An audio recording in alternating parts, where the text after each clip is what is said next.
Hello friends, ఇక్కడ చూడండి. మా డాడీ నాకు స్కూల్ స్టార్ట్ అయ్యాయని పాండా బ్యాగ్ అలాగే అక్కడ లంచ్ బాక్స్ కొనిచ్చాడు. బాగున్నాయా? సూపర్. లంచ్ బాక్స్ ఏంటి? దాని మీద ఏమున్నాయి ఫ్రెండ్స్? దాని మీద అవెంజర్ ఫోటోలు ఉన్నాయి. వీళ్ళ పేరు మీకు తెలుసా?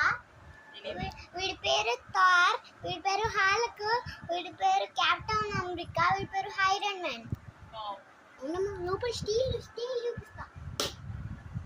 ఇట్లా తీయాలి. ఇది చూడండి ఫ్రెండ్స్, లోపల మొత్తం స్టీల్ ఉంది. Wow, super. ఇట్లా పెట్టేసి వీటిని కొట్టాలి ఫ్రెండ్స్.